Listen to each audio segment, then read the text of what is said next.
Okay, so we were on the central nervous system, and then we started with head injury, right? So we were on the intracranial pressure the last time when we ended. So you continue from there, right? So we were talking about things that increases the intracranial pressure, and then what to avoid when you are at risk of increased intracranial pressure.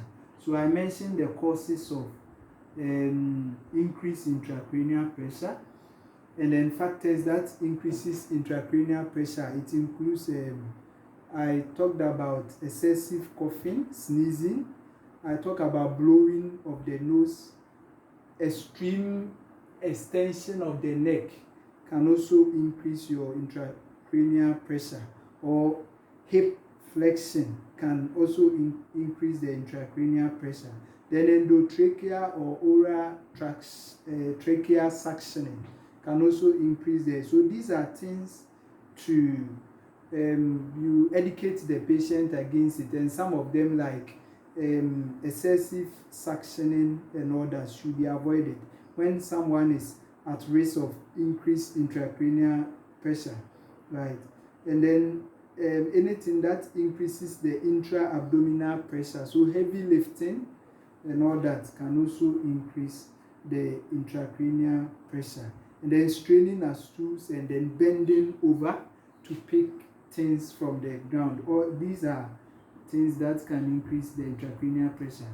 I started with the signs and symptoms of increased intracranial pressure. Signs and symptoms of increased intracranial pressure. Initially, some of the signs that someone with increased intracranial pressure will have include restlessness, irritability, and then decreased level of consciousness. Restlessness, irritability, and then decreased level of consciousness, right? So apart from that, other signs and symptoms include headache, nausea and vomiting, diplopia, double vision, blurred vision, dilated pupil, widened pulse, low level of consciousness, confusion, bradycardia, abnormal respiration, elevated temperature, right? So the temperature can increase, increasing systolic blood pressure, then increasing the pulse also increase, so there's tachycardia, right? So these are the signs and symptoms. When you have the intracranial pressure increase, it affects the CNS. It leads to CNS signs and symptoms like the things we've mentioned: restlessness, confusion, anxiety, sometimes lethargy, right? Headache, diplopia, so it can affect vision. So there can be diplopia, blurred vision, right? It can affect the pulse, can affect your BP, so there can be tachycardia, there can be systolic hypertension, etc. Right? If you have increased intracranial pressure, you should, as we mentioned earlier, you should, as a nurse, you should maintain the head of the patient in neutral position. You should avoid unnecessary movement of the patient head. It can increase the intracranial pressure. So normally, you just maintain the head about 30 degrees in bed. So you put patient in semi-low Fowler's position, right? Not high Fowler's, right? To prevent increased intracranial pressure. And then you have to avoid hyperextension or flexion of the neck, right? And then you administer prescribed antiemetics, because they said one of the symptom of increased intracranial pressure is vomiting. So you administer prescribed antiemetics. You avoid constipation, right? So it means that you have to give enough fluids to the patient, right? So you let patient drink water frequently, and then engage patient in exercise and all that, right? So you do things that will avoid or that will prevent constipation, because it can also increase intracranial pressure. Then you will minimize suctioning where necessary, right? Where necessary, you minimize it. Avoid hip flexion, right? Maintain patent airway for the patient.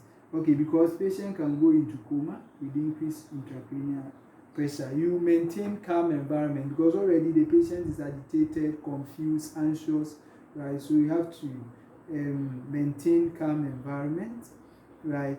And then you also ensure safety in the environment. It means that you should mount your side rails, right? You should not put patient in bed without raising the side rails and all that. Okay. Depending on how severe the intracranial pressure, like the severity of the increase in intracranial pressure, patient can have seizure, right? There can be absence of gag reflex, right? And then there can be even be decreased sensation or absence of feeling of a part of a body, right? So if patient, that's why if a patient is having head injury, you should assess for swallowing or gag reflex first before giving anything by mouth, right? To prevent the food or whatever from entering the airway, right? So make sure the gag reflex is present before giving anything by mouth, right? And then it can also affect the breathing pattern of the patient if you have increased intracranial pressure. Okay, so we are talking about head injury. So all these signs and symptoms of the increased intracranial pressure are signs or symptoms of someone with head injury, right? So if you have head injury, you have these signs and symptoms that we are talking about. Others include seizure. Sometimes they have petechial hemorrhages or periorbital hemorrhages, depending on the severity of injury. Sometimes they can even have CSF from the ears, right? CSF from the nose, rhinorrhea, otorrhea from the ears, etc. Right? They can be confused, they can be drowsy, they can be hemiparesis, right? They can even be bleeding from the nose, depending on the severity. If there's fracture, sometimes you can even see blood from the ears, right? Depending on the severity. So there can be leakage of CSF from the nose, from the ears. There can be ecchymosis, right? Around the mastoid region, the bone around the ears, right? There can be ecchymosis, so it's bleeding under the skin, right? And then there can be periorbital ecchymosis, as I talked about, so bleeding around the eyes, right? Depending on the severity of the injury. Okay, so complications. If you have head injury, what are some of the complications that can occur? There can be infection, right? Infection of the brain, so it can lead to meningitis, encephalitis, etc. Right? So there can be infection. Depending if it's there is an open injury, then the infection can be direct, right? So there can be introduction of bacteria and then it can lead to infection. There can be bleeding, right? Subarachnoid hemorrhage, subdural hemorrhage, right? It can also lead to brain abscess, leakages of CSF, right, from the nose, hypovolemic shock, right? If patient is bleeding, it can lead to hypovolemic shock, and there can be brain herniation, right? So where there is fracture of the skull, so the scalp is open, the skull is open, and then the brain is protruding out, right? So that is what you term as brain herniation. There can also be hydrocephalus, right? Acute hydrocephalus, right? So cerebral edema can block the flow of the drainage of the CSF and then lead to accumulation of CSF, which we term as hydrocephalus, right? And then it can also lead to diabetes insipidus, right? Because damage to the part of the brain, the posterior portion of the pituitary gland, right, or the hypothalamus can affect, because that is the part that is responsible for producing antidiuretic hormone. That's because deficiency of the antidiuretic hormone is what will cause diabetes insipidus. So damage to this gland can lead to deficiency of antidiuretic hormone. Let's look at management of brain injury. Management of brain injury. Okay. So nursing management of brain injury. If a patient is admitted, most of the time following RTA, and then patient is rushed to the ward with head injury, depending on the condition, if patient comes in coma, it means that you receive patient straight in bed, right? So it's not, you are not going to receive the patient in a chair. So put patient in bed. Once you put patient in bed, because of how severe the condition is, you start with airway, right? So you assess airway to make sure there's nothing blocking the airway. You have to check your SpO2, right, to know whether the patient, it has affected the respiratory center. So patient need oxygen, right? So you check SpO2, you know the normal SpO2, right? So if it's between 95 to 100%, that is okay. But if it's below 90%, you have to think of starting oxygen, right? And then you also have to suction where necessary. So sometimes they will come with fluid in the airway. They are unconscious, fluid blocking the airway. Sometimes you even hear the sounds, right? The wheezing sounds, sometimes crackles and all that. So with this, it means that you have to suction to clear the airway, right? So you have to do all this. And then your vital signs every 15 minutes, right? Because this is a critical situation, right? So you have to monitor your vital signs every 15 minutes. And then you have to assess the signs and symptoms that we talk about. So monitor your the level of consciousness, right? And you can do that using the Glasgow Coma Scale. Glasgow Coma Scale. Yes, if you don't know about it, please go and read about the Glasgow Coma Scale. Right? There are three components of the Glasgow Coma Scale.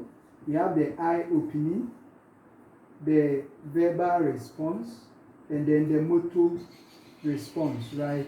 The total that you can get is 15. Right? So if patient is fully conscious, right, the patient can open the eye spontaneously, right? And then patient can talk, and then the motor activity is also appropriate. Then the highest you can get is 15, right? So it means that the patient is conscious. If you get 111, that is 3 for each of them, then it means that the patient is almost dead, right? Everything 111, right? It means that patient is almost dead. So depending on the value that you will get, right, you can grade it as moderate, mild, or severe. Moderate, mild, or severe. So 6 or below can be termed as severe, whilst moderate can be around 7, and then let's say 10, right? And then getting to 15, around 11 to 15 can be mild, right? So it means that it's better than when you are going down, right? So you can read on how to assess a patient with a Glasgow Coma Scale, because somebody with head injury, right, especially if the patient has a decreased level of consciousness, you have to assess the patient with the Glasgow Coma Scale, right? As nurses, your nursing diagnosis include impaired gas exchange related to cerebral edema or brain injury, right? So the patient is at risk of impaired gas exchange, right? So it means that the patient can have difficulty in breathing, right? And then ineffective cerebral tissue perfusion related to increased ICP. Increase intracranial pressure can lead to ineffective cerebral tissue perfusion. And then risk for imbalanced nutrition, less than body requirement, related to increased metabolic demands, right? Increased metabolic demands. And then risk for injury related to seizure, right? So if patient is having seizure, then there's a risk for injury. And then altered body temperature related to injury to the hypothalamus, right? So if the head injury is causing injury to the hypothalamus, it can lead to alteration in body temperature.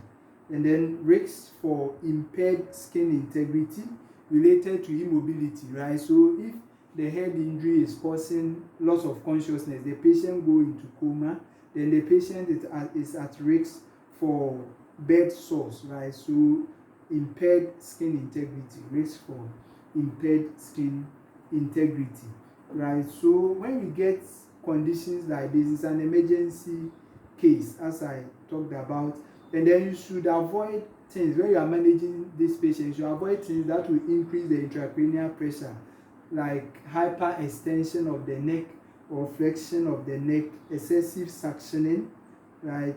And then engaging patients in strenuous activities, right? And then so all these are things that can increase the intracranial pressure, so you should avoid all these. And you should also, if patient is conscious, encourage or advise patient against excessive coughing, sneezing, blowing of the nose, and then all that things that will, and then they should avoid straining on defecation and other things that will increase the intracranial pressure, right? Okay. And you also have to give prescribed IV fluids and then monitor the intake and output of the patient. And you have to administer prescribed corticosteroids because they are anti-inflammatory agents. It will help to reduce the cerebral edema, right? And you also reduce environmental stimuli, so excessive noise should be avoided. And then so it means that you should maintain a quiet environment, right? So the environment should, because already the patient is agitated, anxious, so you don't, so it means that as nurses you should put, or you should group all nursing activities together. You should not be disturbing the patient. This one will go, I'm coming to check vital signs, then another person will come, I'm coming to save medications, and then the next person will go, I'm coming to assist you to take your bath, right? So you can do all these activities together. You serve your medication. So if you have to feed the patient, you feed the patient, serve your medication, right? Do your personal hygiene, check your vitals. So you do all these things at a go. Okay, so I've talked about the prescribed corticosteroids that are given to reduce inflammation for the medical treatment. You can also give diuretics, right, because of the edema. So you can give prescribed osmotic diuretics, right? So this will help to reduce, it will promote venous return and then reduce edema, right? And then depending on the condition, sometimes oxygen might be given, sometimes prescribed sedatives may be given, and then histamine agonists, right? So these are some of the medications that are given. I've talked about complications that can occur already, right? So that is head injury and then its management. Head injury and its management. Our next topic is brain tumors. Brain tumors, right? Tumors of the brain. Tumors of the brain.